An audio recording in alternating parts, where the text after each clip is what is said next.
Right, good morning, Oana. Thank you so much for joining us. Good morning, Mikey. Thank you for inviting me. My pleasure. I'm really looking forward to this because Oana, I work with you on an everyday basis, but actually I don't know much about your history, so this will be really educational for myself and quite interesting. So, Oana, for those who don't know you, please introduce yourself, who you are, and what you do for the company.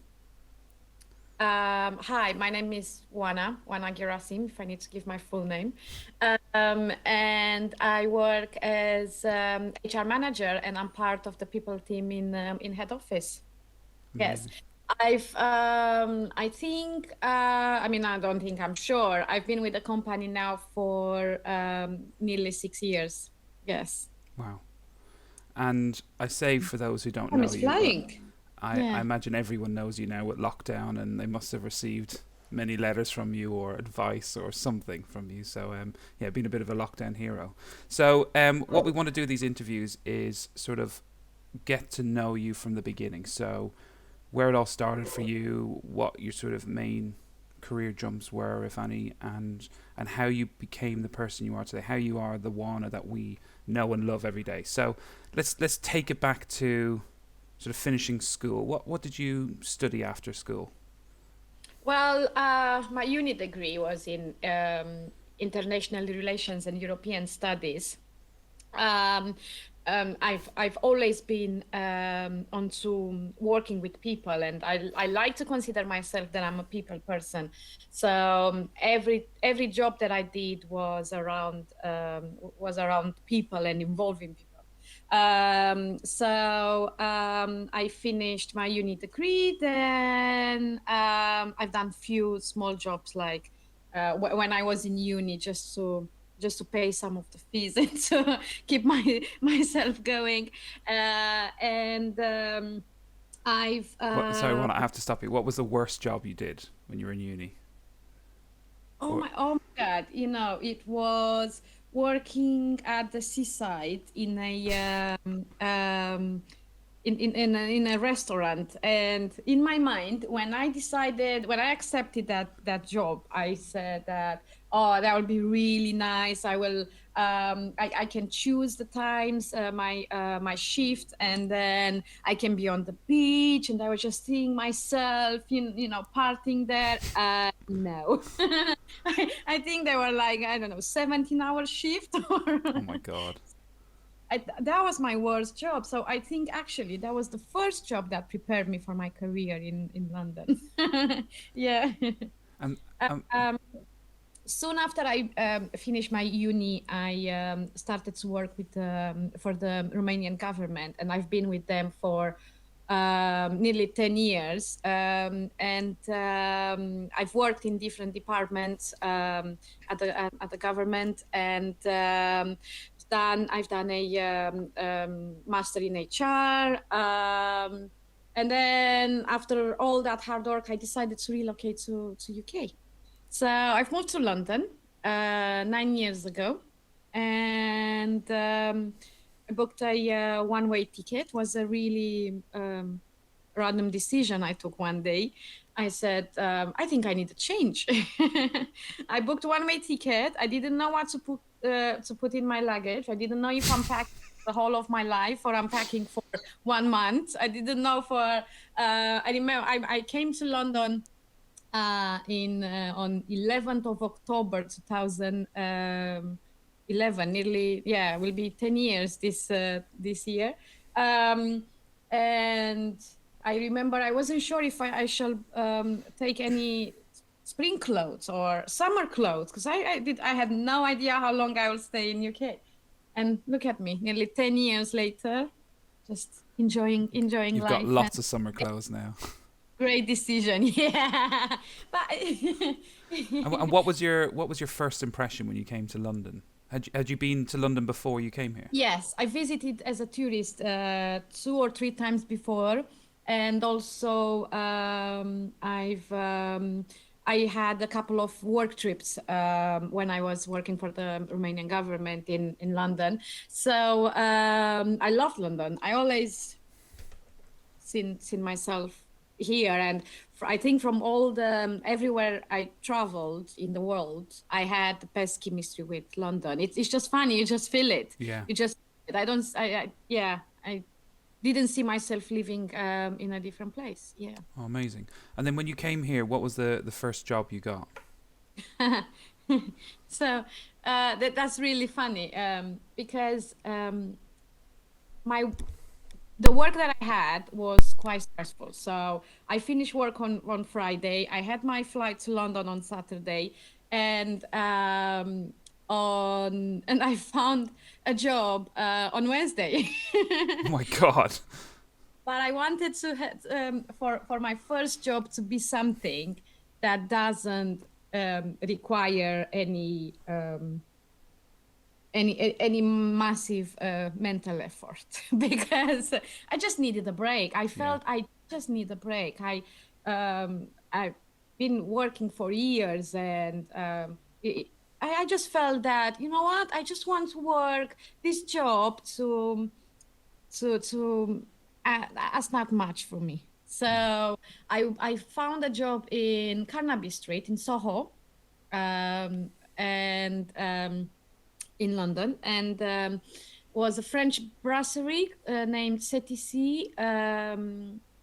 It was a privately owned, and I started as a food runner. Oh wow. Yeah, so was very very busy. Was around, yeah, as I said, end of October, and packed of tourists. and I remember that I had my interview on Tuesday, and they called me for a trial on Wednesday, and I did those couple of months when I was in uni in Romania at the seaside. But I remember that I called my aunt and I said, they asked me for a trial tomorrow. I have no idea how to carry a tray. But guess what? You find all the YouTube tutorials you need in the world. How to carry a tray, how to pour drinks. And you know what? I practice and they What offer me at home? I practice at home, of course. Yeah. And then they offer me the job. I'm like, oh my God. I remember that, walking around at home with 3 plates, just trying to learn how to do that. Okay, yeah. Yeah. So, And so you've obviously started in a French, so there's a bit of a theme there with I your know, restaurants. just I think it's such a coincidence. It's a coincidence because it was just the first place. I liked the place. It looked nice. It had a nice courtyard, and I said, "Oh, I see myself working here." Not many people actually know this, but you previously worked in one of our brasseries in London. So, how did you make that jump from where you're working to Brasserie Blanc? When did that happen? That's true. It happened 6 years ago. I knew and I heard about Brasserie Blanc, and I it happened that they had a job available, and I applied for it. I went for a trial, sorry, for an interview. Then I went for a second interview when I met Kate and I met Rory. And I was invited for a trial, and I got the job. I was hired as assistant manager, and I worked with Kate Pierce, who's now in your in our team as Absolute well. legend, yes. Absolute legend, Kate. Yes. And I learned so much from her, so much, and I will always be grateful for everything that she taught me. And after she was offered to move into the ops manager role, I got the role as a general manager, and I've done that role for a couple of years. When I was a general manager, I also done a CIPD course in human resources because I knew I love being on the floor and I love working with people, but I felt I wanted to do something else in hospitality, and I always saw myself working in HR, and that's why I finished this. I've done that course, and I've been then after I've been offered to move into head office. Amazing. And you're being very humble, but History. you've told me that when doing that course, you were doing it for what, 2 years of every weekend studying on top of Yeah. being a general manager Yeah. and record-breaking sales at Christmas time in Threadneedle. So, yeah, Oh, you are very kind, Mark. You that are very can't have been easy. yes. And so, Well, no, definitely. so then Yeah. you moved into HR and you became the Oana that we know today, the amazing Oana HR manager. Well, I moved. I worked with Nikki. I was office manager, and I was doing a bit of work with Mark Derry as well. Yes. And then we brought Kim to be our office manager, and thank God, because she's doing a much better job than I did. And I remain to work only in HR and to do some work with Mark. Yes. That's awesome. That's a real great sign of hard work and dedication, and you'll get to where you want to go. So amazing. And in terms of HR and your job now, what do you love the most? Well, of course, it's gonna sound like a cliche. I love working with people. As I said, I like to think that I'm a people person, and I love feeling that I make a difference in someone's life, a good difference, hopefully. And it's good to feel that people think they have someone to contact whenever they have an issue and they need support. And it's I love also the diversity of my work. I can tell you that no day is like is like any other. And I do a to-do list at the beginning of each week, and I have to tell you by Wednesday is completely different. What I thought my week will look like. So I love that I'm being challenged, and I love people believe in me, and by all of you believing in me is pushing me to do better, and to evolve and develop myself. And it's yeah I love my job. Yeah. Amazing. Right, last sort of serious question for you. Standout moment in BBCo. Have you got one that just comes to mind? Oh, it's so hard to choose one. Isn't it? It's so hard to choose one because yeah. If I will choose one, the first one that comes to my mind would be when the moment when I was offered to move to head office, because as I said, I finished my HR. We had my HR course. December was done, and in January I said now is the right time for me to resign and to start looking into a role in HR. And then I have Mark Derry coming to the restaurant and to say, "Oh no, you're gonna come and work in head office." And I said, "Oh, of course, that's dream, Mark. Why would you say this if if you are just maybe what's the chances for this to happen?"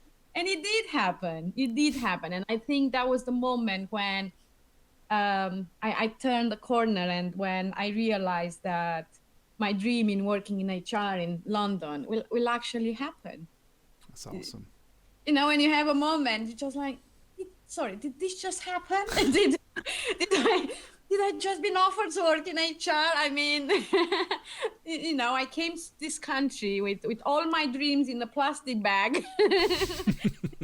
And look at me taking my dreams out one by one from that plastic bag and make it happen. You're like, how did this happen? how am I so lucky? Yeah, but I I've think got to get that quote made up into a plaque. I came to this country with all my dreams in a plastic bag. That was true, no? That's brilliant. That's brilliant. Well, if you'll ask anyone, I have a list of my own sayings. Right. Well, I mean that's that's so cool learning about your history Yeah, and I was really humbled by the trust that Helen, Nikki, Mark, Kate placed in me, and I had to make sure that I would make it work. I had to make sure. yeah. Yes, yeah. I think that was the moment when. Right. Well, I like to finish these things on just some stupid questions. So I don't know why I always start on this question, but I do. Marmite. Have you ever had Marmite? I did, yeah, yeah. Love it I or hate love it? it. No, no, No, it's not for yes. me. Nutella every day. I like bring it on. Marmite, no, No, I'm the same as you. My wife keeps trying to convince me to have it, but no, no way. no. I did Right, try it, so I like to try things before I'm saying no. you got Uh, to, yeah. I did try it, but no. No, okay.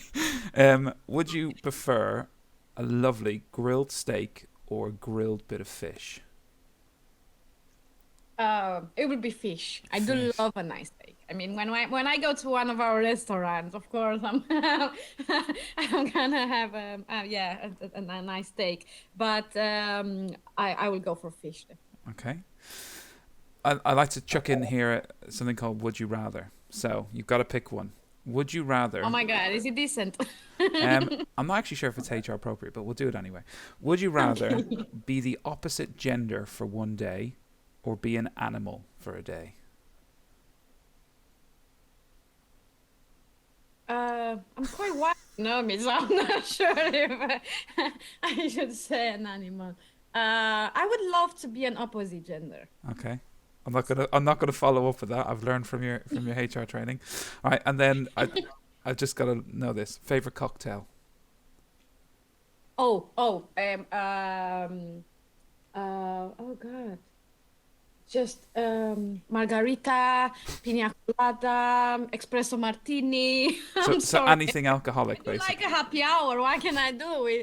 I haven't been in a bar for God knows last time I went. So now I'm just making a list of what I'm gonna have next. I think the For next time we see a happy hour in a bar, I'm gonna cry. it's gonna be it's gonna be yeah, emotional. like a child on Christmas morning. I will me. Oh, God. Well, Juana, Yeah. that's it for me. Honestly, thank you so much. You've been a star this Thank last you, year, Mikey. and Thank